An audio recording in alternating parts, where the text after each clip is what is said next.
എല്ലാ സൗകര്യങ്ങളോടും കൂടിയാണ് ജീവിക്കുന്നത്. ഔദ്യോഗിക വാഹനം, ആയുഷ്കാലം വായ്ക്കലിടാൻ പെൻഷൻ. അല്ല, പറഞ്ഞു പോകുന്നതാണ്. സാധാരണക്കാരന്റെ കയ്യിൽ നിന്ന് പിടിച്ചു പറിച്ചെടുക്കുന്ന പൈസയാണ് ഇതുപോലെ യുവമാര് കൊണ്ടുവന്ന് തിന്നുന്നത്. ഒരു ഉള്ളുപ്പും ഇല്ലാതെ ഇവരെ കാണുമ്പോഴത്തേക്കും മുണ്ട കഴിച്ചിട്ട് ഈ സമരത്തിൽ നമ്മുടെ ഈ കേരളത്തിലുള്ള ഒറ്റ സാംസ്കാരിക നായകന്മാർ, സാംസ്കാരിക നായകൻ എന്ന് പറയുന്നത് സാംസ്കാരിക നായ്ക്കൾ എന്ന് പറയാം. ഒരു വാദം പട്ടികളെ പോലെ ഇവിടുത്തെ സാംസ്കാരിക നായ്ക്കൾ. പട്ടികൾ ഓരിടുന്ന കണ്ടിട്ടുണ്ടോ? ഇങ്ങനെ കുത്തിയിരുന്നിട്ട് മുകളിലോട്ട് നോക്കിയിരുന്നിട്ടാ ഓരിടുന്നത്. അതുപോലെയാണ് കേരളത്തിലെ സാംസ്കാരിക നായ്ക്കൾ. ഒരു കാരണവശാലും ബഹുമാനത്തിന് അർഹതല്ല. അല്ല, അയ്യോ പിണറായി സഖാവെന്ന് കേൾക്കുമ്പോഴത്തേക്ക് കണ്ണു തള്ളി നിൽക്കുന്നതാണ്. സത്യം പറയാൻ എന്തോ ദൈവത്തിനെ കണ്ടതുപോലെ ഇത്രയും വില കേട്ടോ ഇത്രയും നാശം പിടിച്ച മൈക്കിന് പോലും കണ്ടുകൂടാത്തൊരു മനുഷ്യരെന്ന്. നമസ്കാരം. CPO റാങ്കിൽ ഉൾപ്പെട്ട ഒരു കൂട്ടം ഉദ്യോഗാർത്ഥികൾ കഴിഞ്ഞ 62 ദിവസമായി തിരുവനന്തപുരം സെക്രട്ടേറിയറ്റിന് മുന്നിൽ സമരത്തിലാണ്. അവർ പലവിധ സമരമുറകൾ നടത്തി. തലമുണ്ടനം ചെയ്തു സമരം നടത്തി. നിലത്ത് കല്ലുപ്പിട്ടിട്ട് അതിന്റെ മുകളിൽ മുട്ടുകാലിൽ നിന്ന് പ്രതിഷേധം നടത്തി. ശവമഞ്ചത്തിൽ കിടന്ന് പ്രതിഷേധിച്ചു. പൊങ്കാലയിട്ട് പ്രതിഷേധിച്ചു. ശയന പ്രദക്ഷിണം നടത്തി. ഇങ്ങനെ കേരളം ഒരിക്കലും കണ്ടിട്ടില്ലാത്ത തരത്തിലുള്ള പ്രതിഷേധ മുറകളാണ് അവർ നടത്തിയത്. പക്ഷേ നമ്മുടെ കേരള രാജ്യം വാണരുളുന്ന ഒരു മനുഷ്യനെ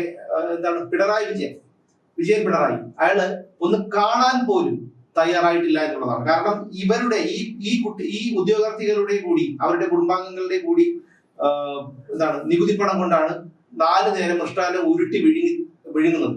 ആ മനുഷ്യൻ ഒന്ന് കാണാനുള്ള, ഈ ഉദ്യോഗാർത്ഥികളെ കാണാനോ അല്ലെങ്കിൽ അദ്ദേഹത്തിന്റെ പ്രതിനിധികൾ കാണാനോ ഉള്ള ഒരു മര്യാദ പോലും കാണിച്ചില്ല. ഇന്നലെ വളരെ സങ്കടം തോന്നിപ്പോയി. കാരണം അവര് ഈ മുഖ്യമന്ത്രിക്ക് പലപ്പോഴായി കൊടുത്ത പരാതികളുടെ റെസിപ്റ്റുകൾ ഉൾപ്പെടെ അവിടെ റീത്തിന്റെ രൂപത്തിൽ ഉണ്ടാക്കി വെച്ച് അത് കത്തിച്ചിട്ടാണ് അവിടെ നിന്ന് പോയത്. പലരും പൊട്ടിക്കരയുകയായിരുന്നു. ആ കുട്ടികളുടെയൊക്കെ ഭാവി എന്തായിരിക്കും? ഇതിന്റെയൊക്കെ ശാപം ഇയാൾ എവിടെ കൊണ്ട് വെക്കും എന്നുള്ളതാണ്. പിണറായി വിജയിച്ചു, ഞങ്ങൾ പരാജയപ്പെട്ടു, അതായിരുന്നു റഹീത്തിന്റെ രൂപം. അതെ. അല്ല, അതില് സുമേഷ് ഇതിലൊരു ഏറ്റവും വലിയ ഗൗരവ വിഷയം, അതിൽ പലർക്കും ഇനി ഈ ഒരു ജോലി സ്വപ്നം കാണാൻ കഴിയാത്ത അവസ്ഥയാണ്. കഷ്ടമാണ്. കായിക പരീക്ഷയും എഴുത്തു പരീക്ഷയും ഒക്കെ എത്ര വർഷത്തെ കഷ്ടപ്പാടുകൊണ്ടാണ് പാസ്സായത്. ഇനി ഒരു കൂലിപ്പണിക്ക് പോകും, അല്ലാതെ അവർക്ക് എന്ത് ജോലി കിട്ടാൻ? ഇത് കേരളമല്ല, ഇത് ഇന്ത്യയിൽ കണ്ട ഏറ്റവും നേരത്തെ സുമേഷ് ഒരു ക്രൂരനാണെന്ന് വേണം പറയാൻ. കാരണം ഇതിനു മുമ്പ് PSC റാങ്ക്, ഒന്നാം പിണറായി സർക്കാരിന്റെ അവസാന കാലത്ത് PSC റാങ്കിൽ ഉൾപ്പെട്ട ഒരു കൂട്ടം ഉദ്യോഗാർത്ഥികൾ 2 മാസത്തോളം, അതും വെയിലും മഴയും ഒന്നില്ലാതെ ആ രീതിയിൽ അവര് പട്ടിണി കിടന്നും മറ്റും സമരം നടത്തി. അന്നും തിരിഞ്ഞു നോക്കിയിട്ടില്ല. അവസാനം ഈ തെരഞ്ഞെടുപ്പ് അടുത്തതോടു കൂടിയാണ്, സർക്കാരിന്റെ കാലാവധി കഴിയാറായതോടു കൂടിയാണ് അതിനൊരു ഉത്തരവ് ഉണ്ടായത്. അതിനുശേഷം അതിൽ സമര രംഗത്തുണ്ടായിരുന്ന നിഷ ബാലകൃഷ്ണൻ എന്നാണ് എന്റെ ഓർമ്മ. അവർക്ക് അപ്പോയിന്റ്മെന്റ് കൊടുത്തത് രാത്രി 12 മണിക്ക്. എത്ര വലിയ വിവാദമായിരുന്നു. എന്ത് തരം ക്രൂരതകളാണ് ഈ കമ്മ്യൂണിസ്റ്റ് കാട്ടാളന്മാർ കാണിക്കുന്നത് എന്നാണ് തോന്നുന്നത്. കാരണം ഏതൊരു മനുഷ്യനല്ലേ എന്നാണ്. കാരണം സ്വന്തം മക്കളെക്കാളും പ്രായം കുറഞ്ഞവര് അവര് ചുമ്മാ ഒരു ദിവസം പെട്ടെന്ന് വന്നിട്ട് അവിടെ സമരം ഇരുന്നതല്ല.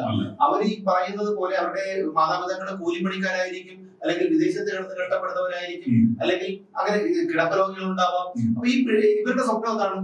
ഇവരുടെ സ്വപ്നം എന്ന് പറഞ്ഞു കഴിഞ്ഞാൽ ഒരു സർക്കാർ ജോലി കിട്ടിയ, സർക്കാർ ജോലി ഇവരെയൊന്നും അവകാശമല്ലല്ലോ, അവകാശമാണ്, ഓരോ പൗരന്റെയും അവകാശമാണ്. അല്ലാതെ ഈ വിവരവും വെള്ളിയാഴ്ചയും ഇല്ലാത്ത ഈ അന്തം കമ്മികളെ തിരികെ കയറ്റാനുള്ളതല്ല സർക്കാർ സർവീസുകൾ.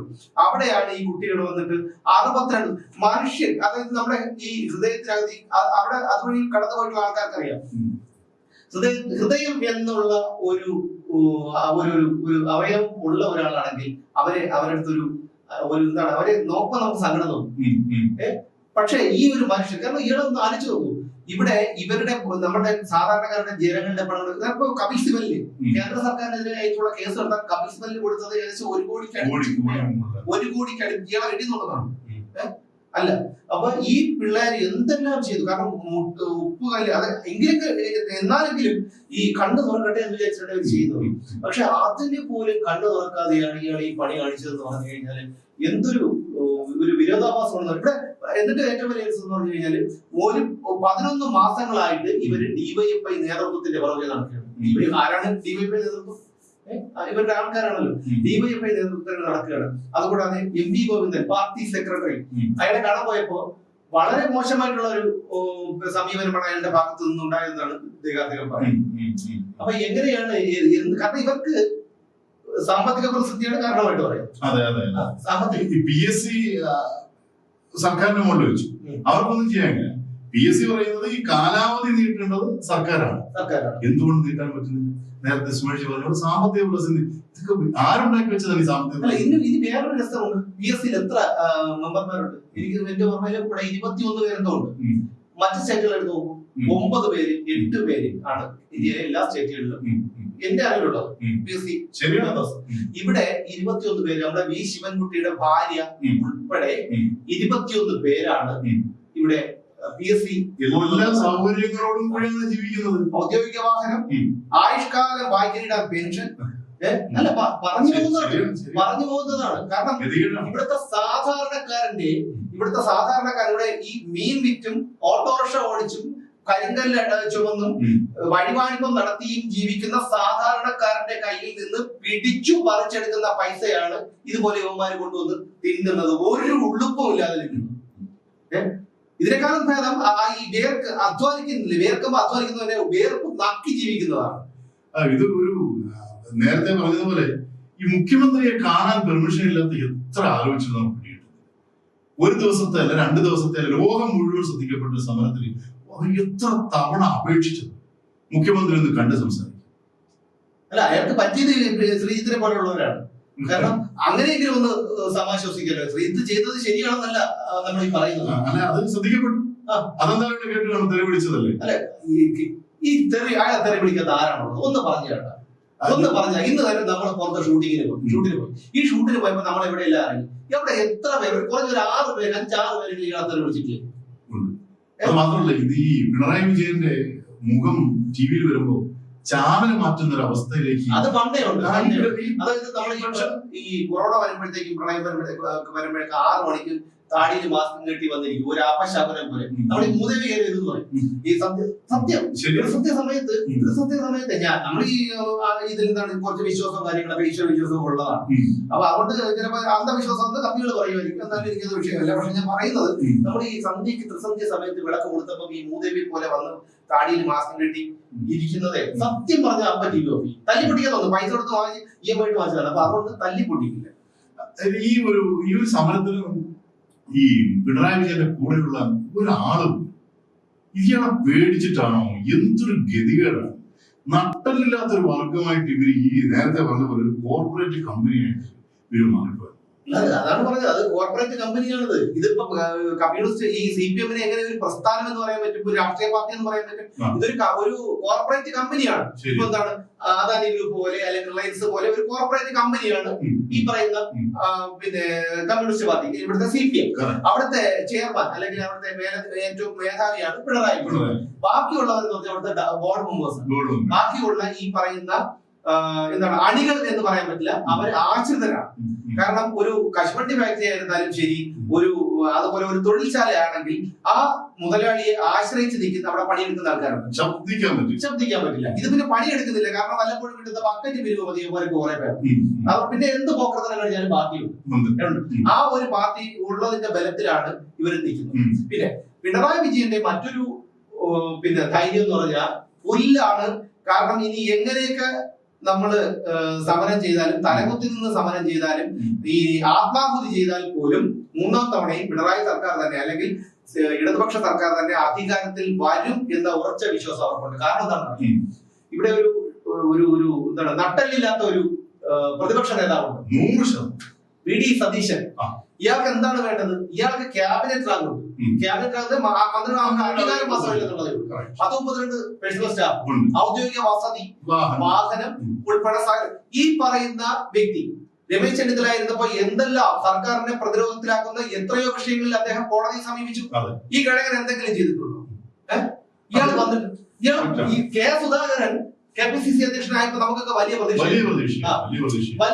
കാരണം ഒരു നാട് എപ്പോഴാണ് നാശത്തിലേക്ക് പോകുന്നത് എന്ന് ചോദിച്ചു കഴിഞ്ഞാൽ അതിലൊരു ശക്തമായ പ്രതിപക്ഷം ഇല്ലാതെ വരുമ്പോഴാണ്. ആ കെ സുധാകരൻ എങ്ങനെയുള്ള ആളെന്ന് നമുക്കറിയാം. അദ്ദേഹം ഒന്നും അല്ലെങ്കിൽ നല്ല ചങ്കൂറ്റമുള്ള ഒരു നേതാവാണ്. ആ മനുഷ്യനെ കൊണ്ട് ഒന്നും ചെയ്യിപ്പിക്കാതിരിക്കുന്നത് ഈ കിഴങ്ങനാണ്. ചുമ്മാ എവിടെയെങ്കിലും എന്തെങ്കിലും ഇത്രയും കാലത്തിനിടയിൽ വി ഡി സതീശൻ പ്രതിപക്ഷ നേതാവായതിനു ശേഷം ഒരു സർക്കാരിനെ പ്രതിരോധത്തിലാക്കുന്ന എന്തെങ്കിലും ഒരു കാര്യത്തിൽ കോടതിയെ സമീപിച്ചിട്ടുണ്ട്. അല്ല, എന്നാൽ പ്രതിരോധത്തിലാക്കേണ്ടതും തീവ്രമായിട്ട് കേരളം നിന്ന് കത്തേണ്ടതുമായ എത്രയോ സംഭവങ്ങളുണ്ട്. ഇഷ്ടം പോലെ ഞാൻ പറഞ്ഞോട്ടെ, കഴിഞ്ഞ ഉമ്മൻചാണ്ടി സർക്കാരിന്റെ കാലത്ത് ഇവിടെ ഒരു അപ്പിസമരം ഉണ്ടായിരുന്നു. ഗംഭീരയുടെ അപ്പിസമരം ഉണ്ടായിരുന്നു. ഞാൻ ചോദിച്ചോട്ടെ, ഇത് ഇപ്പൊ ഭരിക്കുന്നത് UDF സർക്കാരാണ്. ഇവിടെ ഈ പിണറായി സർക്കാർ കാണിക്കുന്നതല്ലേ പിണറായി വിജയൻ കാണിക്കുന്നത് പിണറായി വിജയനെ കൊണ്ട് മാത്രമേ പറ്റൂ. ഇത്രയും വൃത്തികേടുകളിലും തെമ്മാടിത്തരങ്ങളും കാണിക്കാൻ പിണറായി വിജയനെ കൊണ്ട് മാത്രമേ പറ്റൂ. മറ്റൊരു നേതാവിനും അത് പറ്റില്ല. അപ്പോ ഈ ഒരു UDF സർക്കാർ ആയിരുന്നു UDF സമ്മതിക്കും. ഒരു ശതമാനം കേരളത്തിൽ കത്തിക്കുമായിരുന്നു. 100%. അതായത് സാധാരണ പഴയ സഖാക്കൾ ഒരാൾ പോലും ഇപ്പൊ പാർട്ടി അനുകൂലിക്കുന്നില്ല. അവരൊക്കെ നിശബ്ദരാണ്, അല്ലെങ്കിൽ എതിരഭിപ്രായം പറയുന്നു, അവർ ആ രീതിയിൽ നിൽക്കുന്നു. പിന്നെ അവരും നിരാശരാണ്. കാരണം ഈ കിഴങ്ങൻ പാർട്ടിക്ക് കൊണ്ടുവന്നിട്ട് കോൺഗ്രസിന് വോട്ട് കൊടുത്തു കഴിഞ്ഞാൽ അതങ്ങനെ, BJPക്ക് കൊടുത്തു കഴിഞ്ഞാൽ BJP അതിനേക്കാളും ഗതികേടാണ് കേരളത്തിൽ. ഇപ്പൊ നിൽക്കുന്ന കാൻഡിഡേറ്റുകളെ തന്നെ നോക്കിയാൽ 1-2 പേര് മാത്രം കുഴപ്പമില്ലാത്തവരുണ്ട്. എന്താണ് ഞാൻ തുറന്നു പറയണേ, കൃഷ്ണകുമാറും മറ്റേ രാജീവ് ചന്ദ്രശേഖറും സുരേഷ് ഗോപിയും അഴിമതി ഇല്ലാത്ത നേതാക്കളാണ്. കാരണം അവർക്ക് പൈസയുടെ ആവശ്യമില്ല. പിന്നെ ശോഭാ സുരേന്ദ്രൻ, അവരുടെ മറ്റു കാര്യങ്ങളൊന്നും ഞാൻ പറയുന്നില്ല, പക്ഷെ അവരൊരു നല്ല നേതാവാണ്. അവർക്ക് സംഘടനാ ശക്തിയുണ്ട്, സംഘടനാ പാഠമുണ്ട്, അതുപോലെ ജനകീയ വിഷയങ്ങളിൽ ഇടപെടാനുള്ള ഒരു കഴിവുണ്ട് ശോഭാ സുരേന്ദ്രനുണ്ട്. പക്ഷെ അവരുടെ മറ്റു കാര്യങ്ങൾ വിടും, അതിനെ കുറിച്ചൊന്നും ഞാൻ പറയുന്നത്. പിന്നെ ബാക്കിയുള്ള കുറെ പേര്, ഇവരെ കൊണ്ട് എന്ത് ഗുണമാണുള്ളത്? എന്തൊക്കെയോ കുറെ പേരുണ്ട്, നമ്മൾ കേട്ടിട്ടും കൂടി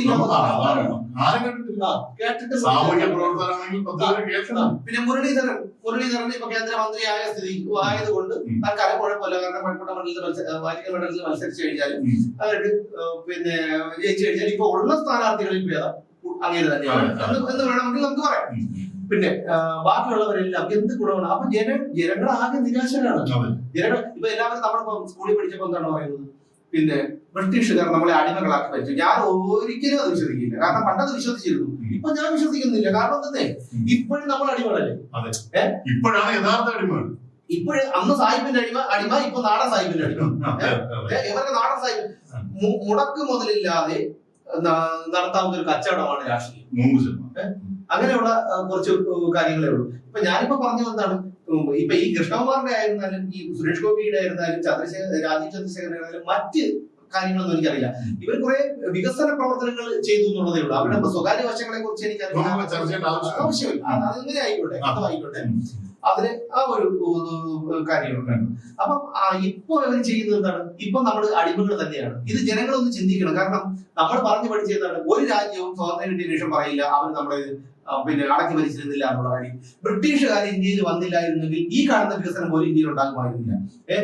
സൊമാലിയ പോലെ എങ്ങനെ ഒരു എന്താണ് ദരിദ്ര രാഷ്ട്രമായി തീർന്ന് അങ്ങനെ കഴിഞ്ഞ ഇന്ത്യ. അന്ന് ബ്രിട്ടീഷുകാർ പണിഞ്ഞ പാലങ്ങളും കെട്ടിടങ്ങളൊന്നും ഇന്ന് ഒരു കേടുകൂടാതിരിക്കുന്നു. ഇവിടെ ഉദ്ഘാടനം ഇവിടെ കോടികൾ മുടക്കി ചെയ്തിട്ട് റിബൺ മുറിച്ചിട്ട് നടന്ന് പാലത്തിന്റെ ഇപ്പുറത്തും പാലം നടണം. കമ്പിയില്ലാതെ സിമന്റ് ഇല്ലാതെ പാലം പണിയാനുള്ള ഏക ടെക്നിക്ക് കണ്ടുപിടിച്ചത് നമ്മുടെ എഞ്ചിനീയർമാരാണ്. അത്രയും വലിയ അഴിമതി. എഞ്ചിനീയർമാരെ മാത്രം പറഞ്ഞിട്ട് കാര്യമില്ല, ഈ ഭരിക്കുന്നവർക്ക് കീഴും കിടക്കൂല, ഒരു വിവരം ഇല്ല. അവർക്ക് എന്താണ് ഇവരുടെയൊക്കെ മനസ്സിലുള്ളത് അറിയില്ല. എന്നിട്ടും ജനങ്ങൾ കുറെ പേര് ഇവരെ, അത് ഏത് രാഷ്ട്രീയ പാർട്ടി ആയിരുന്നാലും, അത് BJP ആയിക്കോട്ടെ, കോൺഗ്രസ് ആയിക്കോട്ടെ, കമ്മ്യൂണിസ്റ്റ് പാർട്ടി ആയിക്കോട്ടെ, ഏതായിക്കോട്ടെ, ഇവരെയൊക്കെ വളർത്തുന്നത് ഇവിടുത്തെ സാധാരണക്കാരായ ജനങ്ങൾ തന്നെയാണ്. എന്താ ഇപ്പൊ അവരെ കാണുമ്പോഴത്തേക്കും മുണ്ട കഴിച്ചിട്ട് എനിക്ക് മനസ്സിലാക്കുന്നത് എന്തിനെങ്കിലും നിൽക്കാൻ പോണെന്നുള്ളതാണ്. അപ്പൊ ആ ഒരു ഇത് അവർക്കറിയാം, ഇത് നമ്മളെ പേടിക്കും. ഒരിക്കൽ മൈൻഡ് ചെയ്തിരുന്ന പോലെ ഇവരൊക്കെ വരുമ്പോഴത്തേക്ക് പട്ടിയെ പോലെ കാണണം. മൈൻഡ് ചെയ്തിരുന്നു കഴിഞ്ഞാൽ ഒരു പ്രശ്നമില്ല. ജനങ്ങളെ ഇപ്പൊ അവര് പേടിക്കും. ഇപ്പൊ എന്തിനും തയ്യാറാണ്. ഇപ്പൊ ഈ പച്ചക്കറിക്ക് പറയാനല്ല, എന്തിനും അവർ തയ്യാറാണ്. പക്ഷെ ഈ ഇലക്ഷൻ കഴിഞ്ഞ് ജയിച്ച് അങ്ങോട്ട് കഴിഞ്ഞാൽ പിന്നെ ഇവരെ കളി കാണാൻ കിട്ടും. ഇവിടെ ഏറ്റവും കൂടുതൽ ഈ തെരഞ്ഞെടുപ്പ് കാലത്ത് പ്രഹസനം കാണിക്കുന്ന നമ്മുടെ 20 മണ്ഡലങ്ങളിലെ സ്ഥാനാർത്ഥി എനിക്ക് തോന്നുന്നു 2 സ്ഥാനാർത്ഥികളാണ് ഈ 20 മണ്ഡലങ്ങളിലും കൂടി മത്സരിക്കുന്നതെന്നാണ് എന്റെ ഒരു ഓർമ്മ. ഇതിൽ ഏറ്റവും കൂടുതൽ പ്രഹസനം കാണിക്കുന്ന ഏറ്റവും നല്ലൊരു അഭിനേതാവാണ് ശശി തരൂർ. ഇന്നത്തെ പത്രത്തിൽ കണ്ടു കൊച്ചിനെ എടുത്ത് വെച്ചോണ്ടിരിക്കുന്നു. ഇയാൾക്ക് ഇതിനു മുമ്പ് ഇവിടെ കൊച്ചികളുണ്ട്, ഇതിനു മുമ്പ് അയാൾ ഇവിടെ വന്നിട്ടുണ്ട്. ഇയാൾ ഏതെങ്കിലും കൊച്ചികൾ എടുത്തിട്ടുണ്ട്? സിനിമയിലും അല്ല ശരി, ഈ ഒരു സമയത്ത് മാത്രം ഒരു ടെമ്പററി സ്നേഹം. ടെമ്പററി സ്നേഹമാണ്. അത് മാത്രമല്ല, ശശി തരൂരിന്റെ ഒരു കാര്യം എന്ന് പറഞ്ഞാൽ പുള്ളി ഏതെങ്കിലും കടലിൽ കയറി സവാള അവിടെ തരിക, ഓട്ടോറിക്ഷ കയറുക മസ്റ്റാണ്. ഒരു ഇലക്ഷൻ ഉണ്ടാവും, ശശി തരൂർ ഓട്ടോറിക്ഷ കയറിയിരിക്കും, ആ പടം പത്രത്തിൽ വന്നിരിക്കും. ഇപ്രാവശ്യം അപ്പൊ ഇതാണ് ഈ ശശി തരൂരിന്റെ കാര്യം. കാരണം ഞാൻ പറയുന്ന അങ്ങനെ എല്ലാവരും നമ്മള് സാധാരണക്കാരെ ഇവർ തീറ്റിക്കൊടുക്കണം. നമ്മളൊരു വീട്ടുകാരെ കൊടുക്കണം, ഭൂനികുതി കൊടുക്കണം, വെള്ളത്തിന് കൊള്ള വില, കറണ്ടിന് കൊള്ള വില, ഒരു വണ്ടി എടുത്തു, വണ്ടിക്ക് 15 വർഷത്തെ റോഡ് ടാക്സ്. ഇനി വണ്ടി വന്ന് റോഡിൽ പാർക്ക് ചെയ്യണമെന്നിരിക്കട്ടെ, പാർക്കിംഗ് ഫീസ് വേറെ കൊടുക്കണം. ഇനി ഇപ്പോ എന്താണ്, തിരുവനന്തപുരം സിറ്റിയിലെ പല സ്ഥലങ്ങളിലും വാഹനങ്ങൾ നേരത്തെ പാർക്ക് ചെയ്തുകൊണ്ടിരുന്ന, എന്നാൽ മറ്റ് യാത്രക്കാർക്ക് വാഹനങ്ങൾക്ക് തടസ്സമില്ലാതിരുന്ന പല സ്ഥലങ്ങളിലും ഇപ്പൊ പോലീസ് കൊണ്ടുവന്ന് നോ പാർക്കിംഗ് ബോർഡ് വെച്ചിട്ടുണ്ട്. അവിടെ പാർക്ക് ചെയ്യുമ്പോൾ വന്നിട്ട് ഫൈൻ അടിക്കാനാണ്. അപ്പൊ നമ്മൾ റോഡ് പാർക്ക് ചെയ്ത ഫൈൻ. പിന്നെ നമ്മളൊന്ന് അല്പം ഒന്ന് സ്പീഡ് കൂടിപ്പോയാലോ അവിടെ ഫൈൻ, അതിന് ഫൈൻ. AI ക്യാമറ വെച്ചിട്ട് ഇപ്പൊ AI ക്യാമറകൾ പലതും പ്രവർത്തിക്കുന്നില്ല. അപ്പൊ മുഖ്യമന്ത്രിക്ക് പോകുന്നത് പറഞ്ഞല്ലേ പോകുന്നത്. അപ്പൊ ഈ നിയമം എന്താണ്? എന്റെയും താങ്കളെയും പോലെയുള്ള സാധാരണക്കാരന് വേണ്ടിയിട്ടുള്ളതാണ്. ജയില്, പോലീസ് സ്റ്റേഷൻ, ശിക്ഷ, കോടതി, ശിക്ഷാവിധികൾ, തൂക്കുമരം, ഇതൊക്കെ നമുക്ക് വേണ്ടിയിട്ടുള്ള മാത്രമുള്ളതാണ്. പ്രതികരിക്കാത്തവർക്ക് വേണ്ടിയിട്ടുള്ളതാണ് നിയമം. അതല്ലെന്നുണ്ടെങ്കിൽ മറ്റൊരു സുമേഷ് പറഞ്ഞ പോലെ ഇവർക്കൊന്നും ഇതൊന്നും ബാധിക്കില്ല. അത് അവർക്ക് തന്നെ ബോധ്യമുണ്ട്. അല്ല, അതാണ് പറഞ്ഞത്. നമ്മൾ പേടിക്കുന്നതാണ് കുഴപ്പം. ഇവര് എന്തിനു പേടിക്കുന്നു? ഈ മരണത്തിനപ്പുറം വേറൊന്നുമില്ല. പക്ഷെ ഇവിടെ കേരളത്തിൽ 3.5 കോടി ജനങ്ങളുണ്ട്, ഏകദേശം 3.5 കോടി ജനങ്ങളുണ്ട്. ഇവന്മാരെ എല്ലാ രാഷ്ട്രീയക്കാരെയും ഇവിടെ തൂത്തുവാരി ഇട്ട് കഴിഞ്ഞാൽ എത്ര പേര് വരും? മുതിർന്നോ വരും, ബാക്കിയുള്ള ചോട്ടകൾ നമുക്ക് വിടാം. ബാക്കിയുള്ള ഒന്ന് നോക്കും. ഇവന്മാരെ ഈ 3.5 കോടി രൂപ, അതായത് ആനയുടെ കാര്യം പറഞ്ഞതുപോലെയാണ്. ആനയുടെ ശക്തി അറിയില്ല, അതുപോലെയാണ് ഈ ജനങ്ങളുടെ കാര്യം. അതുപോലെയാണ്. കാരണം അവര് ഈ ജനങ്ങൾ, ഞാൻ ചോദിച്ചോട്ടെ, ഇവിടെ പല വിഷയങ്ങളുണ്ടായി. ഈ ഇവിടെ ഒരു ഹെലികോപ്റ്റർ എടുത്ത് വാടക കൊടുത്ത് പലവട്ടം പറഞ്ഞ് ശബ്ദിക്കാൻ വരെ എടുത്തിരിക്കുന്നത്. 80 ലക്ഷം രൂപ മാസം കൊടുത്ത് ഒരു ഹെലികോപ്റ്റർ എടുത്തിട്ടുണ്ട്. എന്ത് ഗുണമാണുള്ളത്? ഇപ്പൊ പറയുന്നത് പെൻഷൻ ഔദാര്യമല്ല, അവകാശമല്ല, ഔദാര്യമാണ്. ഈ പൊതുജനങ്ങൾ ഇത്രയധികം ആക്ഷേപിച്ചൊരു ഡയലോഗ് അല്ലെങ്കിൽ ഇങ്ങനെയൊന്നും സംസാരിക്കാൻ പാടില്ല. അല്ല, സംസാരിക്കുക എന്ന് പറഞ്ഞാൽ മനസാക്ഷിയില്ല. അതായത് കമ്മ്യൂണിസ്റ്റുകാരൻ എന്ന് പറഞ്ഞു കഴിഞ്ഞാൽ മനസാക്ഷി ഇല്ലാത്തവർ എന്താണ്? അങ്ങനെയായി മാറിയിരിക്കണം. അങ്ങനെ ഒരു അർത്ഥം കൂടിയുണ്ട്. ഇനി മാസപ്പടി കേസ്, ഈ മാസപ്പടി കേസിൽ വീണ വിജയൻ ചെയ്യാൻ പോകുന്നില്ല. ഒരു തവണ ഒരു പോലീസ് സ്റ്റേഷനിൽ നിന്ന് ഒരു കോള് പോലും വീണ വിജയൻ പോകാൻ പോകുന്നില്ലെന്ന് മാത്രമല്ല, ഞാൻ വ്യക്തമായിട്ട് അറിഞ്ഞതാണ്. എനിക്ക് പരിചയമുള്ള എനിക്ക് വളരെ അടുപ്പമുള്ള ഒരാളാണ് ഈ കാര്യത്തിന് വേണ്ടി മധ്യസ്ഥത വഹിച്ചിട്ടുള്ളത്. അതായത് വീണ വിജയനെ പോലീസ് അറസ്റ്റ് പോലും ചോദ്യം പോലും ചെയ്യാതിരിക്കാൻ വേണ്ടി ചിലപ്പോ നമ്മളൊക്കെ മണ്ടന്മാരൊക്കെ വേണ്ടി പേരിനൊരു നോട്ടീസ് കൊടുക്കും, ഒരു ചോദ്യം. അതിനപ്പുറം ഒരു ചുക്കും സംഭവിക്കാൻ പോകും. നമുക്കൊക്കെ ഒരുപാട് SFI വന്നു, ഇപ്പൊ അങ്ങ് ചെയ്യും, കെട്ടിത്തൂക്കും, അങ്ങോട്ടുണ്ടോ ഇങ്ങോട്ടുണ്ടോ, ഒന്നും സംഭവിക്കുന്നില്ല എന്നുള്ള കാര്യം ഉറപ്പാണ്. അത് എനിക്ക് വ്യക്തമായിട്ട് ഞാനത് പറയാൻ കാരണം എനിക്ക് വളരെ അടുപ്പമുള്ള ഒരാളാണ് ഈ കാര്യത്തിൽ വേണ്ടിയിട്ട് മീഡിയയിൽ ആയിട്ട് നിന്നിട്ടുള്ളതെന്നാണ് ഞാൻ മനസ്സിലാക്കുന്നത്. അപ്പൊ തീർന്നു. ഇനി ഈ പറഞ്ഞ കണക്ക് നമുക്ക് മുൻകൂട്ടി അറിയാം എന്താണ് ഇത് അറിഞ്ഞുകൊണ്ട്, കാരണം അങ്ങനെ ഒരു ഇടപെടൽ നടന്നിട്ടുണ്ട്. ആ നടന്നിട്ടുള്ളത് കൊണ്ട് എന്തായിരുന്നാലും വീണ വിജയൻ ഒരു ചുക്ക് സംഭവിക്കാൻ പോകുന്നില്ല. അപ്പൊ ഇനിയിപ്പോ നമ്മളതൊന്നും പറഞ്ഞിട്ട് കാര്യമില്ല. കാരണം മുഖ്യമന്ത്രിയുടെ മകള് കോടിക്കണക്കിന് രൂപ മാസം പഠിപ്പിച്ചു. ആ മകൻ സുരക്ഷിതനാണ്. എല്ലാ രാഷ്ട്രീയ നേതാക്കളുടെയും അവിടെയാണ് ഈ പറയുന്ന 96 or 92 ഉദ്യോഗാർത്ഥികൾ വന്നിട്ട് ഈ 62 ദിവസം സമരം ചെയ്ത് ആ പിള്ളേരെ എങ്ങോട്ട് പോകും? നിങ്ങളൊന്ന് പറ, ആ പിള്ളേരിന് എങ്ങോട്ടാ പോകേണ്ടത്? അവരുടെ കുടുംബത്തിലെ അവസ്ഥ അത് ശപിക്ക് നശിച്ച അവർ നിവർത്തി കിട്ടാൻ കരയാണ്. അല്ല, ഒന്ന് ആലോചിച്ചോളൂ. അവര് സമരത്തിന് ഇറങ്ങുമ്പോൾ അവർക്ക് ഒരു പ്രതീക്ഷ ഉണ്ടായിരുന്നു. കാരണം മനസ്സാക്ഷി, ഹൃദയം വെച്ചിരിക്കുന്ന സ്ഥാനത്ത് കരിങ്കല്ലോ അയണോ ആണ് ഇയാളുടെ ഇതിലുള്ളത്. ഹൃദയമുള്ള ഒരാളായിരുന്നുവെങ്കിൽ ഇപ്പൊ എന്തായിരുന്നാലും ഒരു ജനകീയ ഒരു ജനാധിപത്യ രാജ്യമാണ്, അവിടെ നമ്മൾ തിരഞ്ഞെടുക്കപ്പെട്ട ഒരു ഗവൺമെന്റ് ആണുള്ളത്. അപ്പൊ അവിടെ വന്നിട്ട് ഇങ്ങനെ സമരങ്ങൾ നടത്തുമ്പോൾ എന്തായാലും ഒരു ഇടപെടൽ ഉണ്ടാവും. പ്രതിപക്ഷം കൂടെ നിൽക്കും, ജനങ്ങൾ കൂടെ നിൽക്കും, ഇങ്ങനെയൊക്കെയുള്ള കാര്യങ്ങൾ ഉണ്ടായിരുന്നു. ആരും അവരോടൊപ്പം നിന്നു. മീഡിയക്കാരെന്താ ചെയ്യാൻ പറ്റും? അവർ കുറെ ചെയ്ത് അവർ ഈ വാർത്തകൾ എത്തിച്ചു എന്നുള്ളതല്ലാതെ അവർക്ക് എന്ത് ചെയ്യാൻ പറ്റും? ഇവിടെ ഒരുപാട് പേരുണ്ടല്ലോ, ഇവിടെ എത്ര ജനങ്ങൾ അവർക്ക് ഐക്യദാർഢ്യം പ്രഖ്യാപിച്ചു. കുറെ പേര് അവരുടെ വീട്ടുകാർക്ക് വന്നിരുന്നു, അതിൽ കുറെ പേരുടെ പേർക്ക് കേസ് കൊടുത്തിട്ടുണ്ട്. അവർ വീട് വിട്ട് ഇറങ്ങി വരുമ്പോ, കേരളത്തിന്റെ അങ്ങോളം ഇങ്ങോളമുള്ള ഈ ഉദ്യോഗാർത്ഥികൾ വീട് വിട്ട് ഇറങ്ങി വരുമ്പോ അവർക്കൊരു പ്രതീക്ഷ ഉണ്ടായിരുന്നോ ഇതിന് എന്തെങ്കിലും ഒരു നീക്കുപോക്ക് ഉണ്ടാവും, ഒരു പരിഹാരം ഉണ്ടാവും, തങ്ങൾക്കൊരു സർക്കാർ ജോലി കിട്ടുമെന്നൊരു പ്രതീക്ഷ ഉണ്ടായിരുന്നു. ഇപ്പൊ എന്ത് ചെയ്യും? ജോലിയില്ല. ആ ഒരു മാനസികാവസ്ഥയിൽ അവരിവിടെ നിന്ന് ഈ സമരം മതിയാക്കിയിട്ട് ഈ ബസ്സിലൊക്കെ കയറി മുന്നോട്ട് പോകുന്ന ബസ്സിലും ട്രെയിനൊക്കെ കയറി പോകുന്ന ഒരു അവസ്ഥയുണ്ടല്ലോ, സത്യം പറഞ്ഞാൽ ചങ്ക് പൊട്ടി പോവാണ്. അപ്പൊ എന്തിനാ ഇവരൊക്കെ ഇങ്ങനെ ഈ ആളുകളെ പറ്റിച്ച് ഈ കോടികൾ ഇങ്ങനെ ഉണ്ടാക്കി വെക്കുന്നത്? ഇവര് ഈ സമരം ഇതൊരു ക്രൂരതയുടെ വലിയ ഒരു അടയാളമായിട്ട് ഇങ്ങനെ. എന്നാൽ ഇതിൽ നേരത്തെ പറഞ്ഞ പോലെ ഈ പ്രതിപക്ഷം ശക്തമായിരുന്നു. ഞാൻ പറഞ്ഞില്ല, ഈ കിഴങ്ങിനെ തൂക്കിയെടുത്ത് വെളിയിൽ കളയാം പ്രതിപക്ഷ നേതാവ്. ഒരു കിഴങ്ങ് ഒരു നിർഗുണ പരബ്രഹ്മം, അതായത് ഒന്നാം തരം അഭിനേതാവ്. ഇയാളെ കൊണ്ട് ഒരു ചുക്ക് ആ KM ഷാജിയോ അല്ലെങ്കിൽ ഈ പറയുന്ന പോട്ടെ ഈ രാഹുൽ മാങ്കൂട്ടത്തിനെയോ അല്ലെ ഈ KM ഷാജിക്ക് എന്ന് പറഞ്ഞാൽ ഇത് അല്ലെങ്കിൽ മാത്യു കുഴൽ നടനെയോ ഇങ്ങനെയുള്ള ആരെങ്കിലും കൊണ്ടുവന്ന് ആ ഒരു പ്രതിപക്ഷ സ്ഥാനം ഇയാളെ പറഞ്ഞ വിടണം. ഇയാളെ ഈ പാർട്ടിയിൽ നിന്ന് പുറത്താക്കണം. ഇയാൾ ഉണ്ടായിരുന്നിട്ട് എത്ര പേരാണ് കൂടെ ഉള്ളത്? ഇയാളെ കൂടെ ഉള്ളത് ഒരു ഗുണവും പാർട്ടിക്ക് ഗുണമില്ല, കേരളത്തിന് ഗുണമില്ല, അയാൾക്ക് മാത്രം ഗുണമുള്ള. അതാണ് പറഞ്ഞത്. ഇനി അപ്പൊ എന്താണ് ഈ പിണറായി വിജയന്റെയും ഇടതുപക്ഷക്കാരുടെയും ഒക്കെ വിചാരം എന്താണ്? ഇനി കോൺഗ്രസ് എന്തായാലും ഇങ്ങനെ തന്നെയാണ്, ഇനി അടുത്ത തവണ ഇനി എന്തൊക്കെ പറഞ്ഞാലും ഞങ്ങൾ തന്നെ അധികാരത്തിൽ വരും. ആ ഒരു ധൈര്യത്തോടും ധാർഷ്ട്യത്തോടും കൂടിയാണ് അവർ ഭരിച്ചുകൊണ്ടിരിക്കുന്നത്. അപ്പൊ അതുകൊണ്ട് ഇനി മറിച്ചൊരു പ്രതീക്ഷയില്ല. ഇനിയിപ്പോ ഞാൻ പറഞ്ഞതുപോലെ ഞാൻ പലപ്പോഴും ചിന്തിക്കാറുള്ളത് പോലെ ഇവിടെ നിന്ന് എന്തെങ്കിലുമൊക്കെ വിറ്റ് പറക്കി ഉള്ളതെല്ലാം ഇവിടെ വിറ്റ് പറക്കി ഇവിടെ നിന്ന് 1.5 മണിക്കൂർ അങ്ങോട്ട് പോയി കഴിഞ്ഞാൽ നാഗർകോവിലായി, 1.5 മണിക്കൂർ ഇങ്ങോട്ട് പോയി കഴിഞ്ഞാൽ തെങ്കാശിയായി.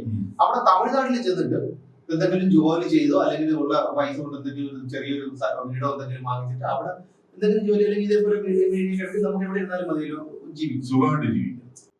ഈ സമരത്തില് നമ്മുടെ ഈ കേരളത്തിലുള്ള ഒറ്റ സാംസ്കാരിക നായകന്മാർ, സാംസ്കാരിക നായകൻ എന്ന് പറയുന്നത് സാംസ്കാരിക നായ്ക്കൾ എന്ന് പറയുന്നത് ഒരു വാദം പറഞ്ഞാൽ അവാർഡ് കിട്ടത്തില്ല, സാഹിത്യ സമ്മാനങ്ങളും മറ്റു പുരസ്കാരങ്ങളും ഒന്നും പിണറായി കൊടുക്കില്ല.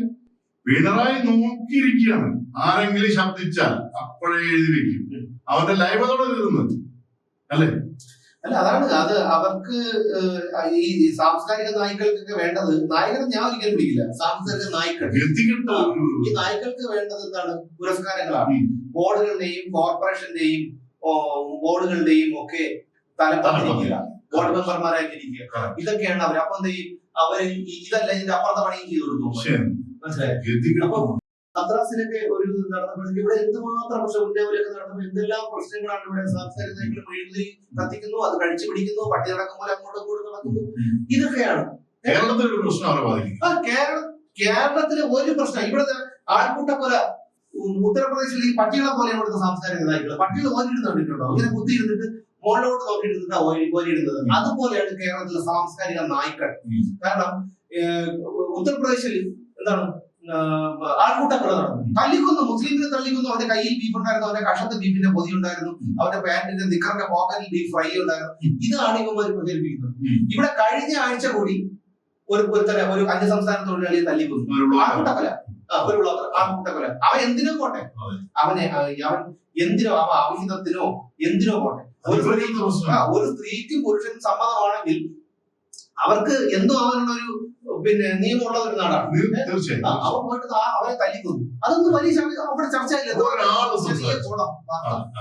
ഇവരാരും പറഞ്ഞു അവർക്കങ്ങ് നേരത്തെ പറഞ്ഞ പോലെ ഉത്തർപ്രദേശിൽ മാങ്ങ വീണു, ഇപ്പുറത്തെ ചക്ക വീണു. ഇതാണ്. അത് മാത്രമോ? ആൾക്കൂട്ടക്കൊല, മധു, പിന്നെ രാജേഷ് മാജി എന്ന് പറഞ്ഞവരാണ്. എനിക്ക് തോന്നുന്നു ഈ കഴിഞ്ഞ 5 കൊല്ലത്തിനിടയിൽ 21 ആൾക്കൂട്ടക്കൊലയാണ് കേരളത്തിൽ ഇല്ല. 21 ആൾക്കൂട്ടക്കൊലയാണ് കേരളത്തിൽ നടന്നിട്ടുള്ളത്. അപ്പൊ ഈ സാംസ്കാരിക നായ്ക്കൾക്കൊന്നും ഇതൊന്നും വേണ്ട.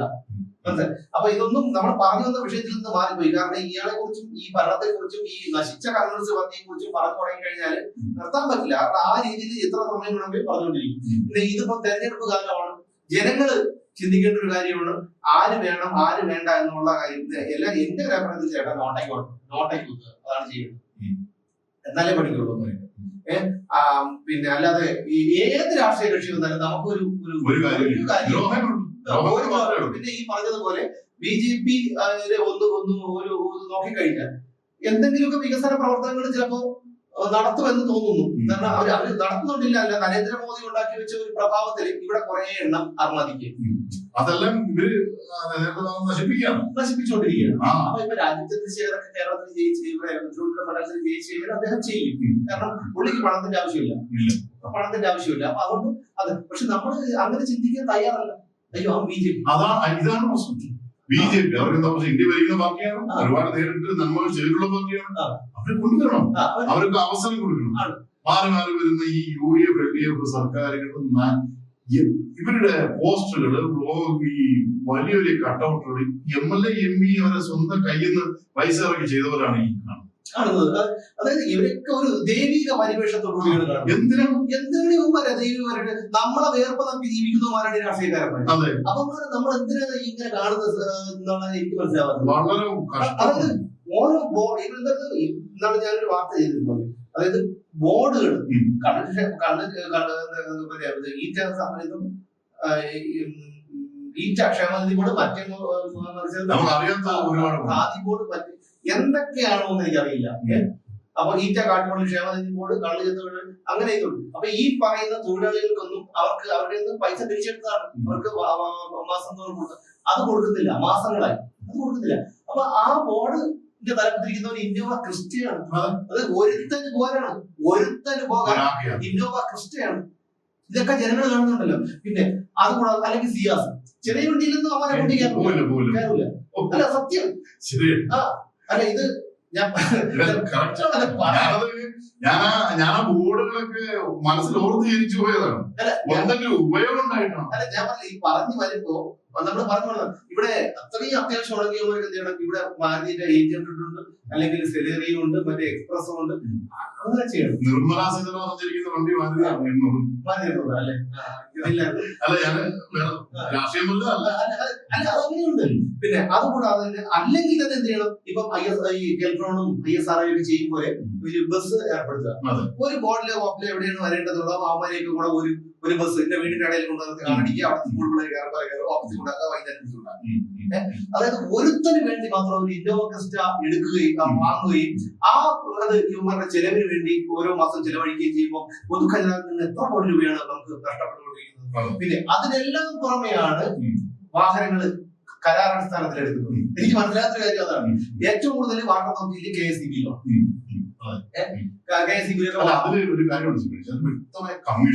കമ്മീഷനില്ല, ഇത് അവിടുത്തെ സ്റ്റാഫുകളുടെ വാഹനം തന്നെ അവർ വേറെ ആരുടെങ്കിലും പേരിലെടുക്കുന്നു. മനസ്സിലായി? ഇതാണ് ഇവർക്ക് ഈ ഒരു മാസം കൊടുക്കുന്ന ഒരു പൈസ, അല്ലെങ്കിൽ പോട്ടെ ഒരു വർഷം കൊടുക്കുന്ന ഒരു പൈസ ഉണ്ടെങ്കിൽ ഇവർക്ക് ഒരു വണ്ടി വാങ്ങിച്ചൂടെ? അതൊന്നും ചെയ്യില്ല. പിന്നെ ഈ പറഞ്ഞ കണക്ക് ഈ അവൻ ആസാമിലെ മണിപ്പൂരിലൊക്കെ ജനിച്ചാലും മതിയായിരുന്നു കേട്ടോ. ഇതൊന്നും സത്യം പറഞ്ഞ ഇത് കാണണ്ടേ? ഈ കമ്മ്യൂണിസ്റ്റ് ഭരണത്തിന്റെ കീഴിൽ ജീവിക്കണ്ടേ? അല്ല ഇത് പോയി പിന്നെ ഒരു ബംഗാൾ പോലെ ആയി മാറും. പക്ഷെ തുടർച്ചയായിട്ട് കുറെ ഭരണം കിട്ടി നശിപ്പിച്ച് നാരായണ കല്ല് പറിച്ച് ജനങ്ങൾ പട്ടിണിയായി നമ്മളെ പോലെയുള്ളവർ ഇവിടെ നിന്ന് വേറെ എങ്ങോട്ടെങ്കിലും കുടിയേറ്റക്കാരായിട്ട് പോയി നശിക്കുമ്പോ വേറെ ആർക്കും ചാൻസ് ഇവിടെ അങ്ങനെ ചാൻസ് കിട്ടിയിട്ടെന്ന് അപ്പൊ നമ്മൾ അനുഭവിച്ചതിനൊക്കെ പകരമാവും. ഈ നാടിനെ മുഴുവൻ ഞാൻ ചോദിച്ചോട്ടെ, ഒരു നാടിനെ മുഴുവൻ നശിപ്പിച്ച് അതിന്റെ സാമ്പത്തിക ഭദ്രതയും അതിന്റെ ഖജനാവും എല്ലാം നശിപ്പിച്ച് സർവ്വ മേഖലകളും, വിദ്യാഭ്യാസ മേഖലയും ആഭ്യന്തര മേഖലയും ആരോഗ്യ മേഖലയും മുഴുവൻ നശിപ്പിച്ചിട്ട് അതിനൊക്കെ കഴിഞ്ഞിട്ട് മുകളിലെ പൊടി തട്ടിപ്പോ ഇവനെയൊക്കെ വെറുതെ ഇടണോ? അവനൊക്കെ പൊടി തട്ടി പോകും. അപ്പൊ ഈ അനുഭവിക്കുന്നവരാണ് അപ്പോഴും അനുഭവിക്കേണ്ടത് നമ്മുടെ തലമുറ. അപ്പോഴും അനുഭവിക്കേണ്ടത് നമ്മുടെ തലമുറയാണ്. അപ്പൊ ഇതൊന്നും ജനങ്ങൾ ചിന്തിക്കട്ടെ, ആർക്ക് വോട്ട് കൊടുക്കണം, ആർക്ക് വോട്ട് കൊടുക്കണ്ട, ഇവരെയൊക്കെ ബഹുമാനിക്കണം, ഇവരെയൊക്കെ കടന്നു മുണ്ട് അഴിച്ചിടണം. ഒരു കാരണവശാലും ബഹുമാനത്തിന് അല്ല. ഈ പിണറായി സഖാവെന്ന് കേൾക്കുമ്പോഴത്തേക്ക് കണ്ണു തന്നെ നിൽക്കുന്നതാണ്. സത്യം പറയാൻ എന്തോ ദൈവത്തിനെ കണ്ടതുപോലെ ഇത്രയും വില കേട്ടാ പറയാനുണ്ടോ? ഇത്രയും നാശം പിടിച്ച മൈക്കിന് പോലും കണ്ടുകൂടാത്തൊരു മനുഷ്യരെന്ന്. അപ്പൊ ഞാൻ പറയുന്നത് ഇതിന്റെ കേരളത്തിന്റെ ഈ അവസ്ഥയ്ക്ക് കാരണം CPM-കാര് മാത്രമല്ല, കോൺഗ്രസും BJP-യും ഇതിന് പിന്നെ ഉത്തരവാദികളാണ്. കാരണം കോൺഗ്രസിനെ നശിപ്പിക്കാൻ വേണ്ടി കൊട്ടേഷൻ കൊടുത്തിരിക്കുകയാണ് BJP. അതാണ് വർഗീയത പറഞ്ഞാണ് ഈ ഇടതും വലതും അങ്ങോട്ടും ഇങ്ങോട്ടും അടിക്കുന്നത്. അപ്പൊ അതുകൊണ്ട് ഇവര് മൂന്നുപേരും പരസ്പര പൂരകങ്ങൾ തന്നെയാണ്. ഈ മൂന്ന് പ്രസ്ഥാനങ്ങളും കൂടിയാണ് ഈ നാടിനെ ഈ ഗതിയിലാക്കിയത്. അനുഭവിക്കുന്നതൊക്കെ നമ്മളും. എന്തായാലും ആ പാവപ്പെട്ട ഒരു 92 വിദ്യാർത്ഥികൾ അവർക്ക് എന്തെങ്കിലും കോടതിയാണ് അവരുടെ ഒരു പ്രതീക്ഷ. ആ കോടതിയിൽ നിന്ന് ആ ഉദ്യോഗാർത്ഥികൾക്ക് അനുകൂലമായ ഒരു തീരുമാനം ഉണ്ടാകട്ടെ. ആ ഉണ്ടായി അത് ഏതെങ്കിലും ഒരു പയ്യൻ ഒരു SI അങ്ങനായി ഈ മെനകെട്ടവന്മാരെ ഒന്ന് എന്തെങ്കിലും ഒരു കേസിൽ അറസ്റ്റ് ചെയ്യാനുള്ള ഒരു ഗതി ഉണ്ടാവട്ടെ എന്ന് ദൈവം നടക്കുമെന്ന് എനിക്കറിയണം. പ്രാർത്ഥിച്ചുകൊണ്ട് നിർത്തുന്നു. വീണ്ടും കാണാം നമുക്ക് നാളെ.